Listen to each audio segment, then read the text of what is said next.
នៅក្នុងវីដេអូនេះដែរខ្ញុំសូមលើកលំហាត់ vocab មួយទៀតមកចែកជូនបងប្អូនទាំងអស់គ្នាដូច្នេះសូមពួកយើងទៅជាមួយខ្ញុំបាទនៅក្នុងលំហាត់ vocab ទី33យើងនេះបាទប្រធានគេឲ្យមកគឺគេថា strong commitment is important for achieving long term ... ប្រធានរបស់យើងគឺយើងឃើញមានពាក្យពិបាកមួយចំនួនដែរខ្ញុំគិតថាទីមួយគឺពាក្យ commitment បាទពាក្យ commitment នេះគឺយើងបកប្រែថាការបដិញ្ញាចិត្តហើយពាក្យមួយទៀតគឺ achieving ពាក្យ achieving ហ្នឹងគឺមកពាក្យ achieve ហើយយើងបកប្រែថាសម្រេចបានឥឡូវយើងមកបកពាក្យប្រយោគយើងទាំងមូលមកគឺថាការបដិញ្ញាចិត្តយ៉ាងខ្ពស់គឺមានសារៈសំខាន់ចំពោះការសម្រេចបានរយៈពេលវែងហើយកន្លែងនេះគឺយើងពាក្យដែលយើងបាត់បង់ហើយឥឡូវយើងមកមើលចម្លើយយើងមួយៗមកចម្លើយ A គឺថា failure ថាពាក្យវាជានាមយើងបកប្រែថាការបរាជ័យចម្លើយ B success ថាពាក្យវិជ្ជនាមយើងបកប្រែថាភាពជោគជ័យចំណែកឯចម្លើយ C គឺ conflict ថាពាក្យជានាមដែរយើងបកប្រែថា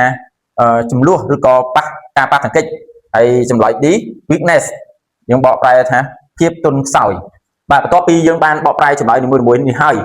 ចម្លើយដែលត្រឹមត្រូវនៅក្នុងលំហាត់នេះគឺចម្លើយ B បាទគឺការជោគជ័យឬក៏ភាពជោគជ័យ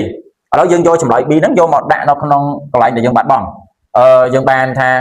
strong commitment is important for achieving long term success បាទអញ្ចឹងកន្លែងហ្នឹងយើងពេញពាក្យ success ហើយឥឡូវយើងបកប្រធានយើងទាំងមូលមកគេថាការបដិញ្ញាចិត្តខ្ពស់គឺពិតជាមានសារៈសំខាន់សម្រាប់ការសម្រេចភាពជោគជ័យរយៈពេលវែងដូច្នេះចម្លើយដែលស័ក្តិសមជាងគេគឺចម្លើយ B ជាចម្លើយដែលត្រឹមត្រូវបន្ទាប់ពីយើងបានធ្វើលំហាត់នេះហើយឥឡូវសូមបងប្អូនមើលឧទាហរណ៍មួយចំនួនដែលពាក់ព័ន្ធជាមួយនឹងពាក្យ success ហើយនេះគឺជាឧទាហរណ៍មួយចំនួនដែលពាក់ព័ន្ធជាមួយនឹងចម្លើយរបស់យើងឧទាហរណ៍ទី1គឺថា hard work is the key to success ការខិតខំធ្វើការគឺជាគន្លឹះទៅរកភាពជោគជ័យឧទាហរណ៍ទី2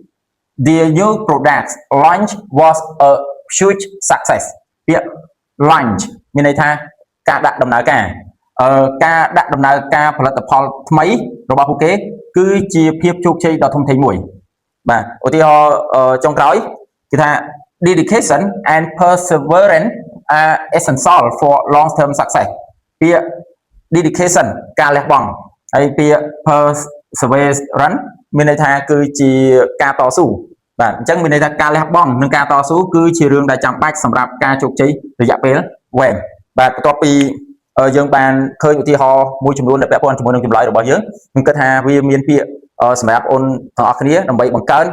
vocab របស់យើងដូច្នេះសូមអរគុណច្រើនចំពោះការតាមដានទាំងអស់គ្នា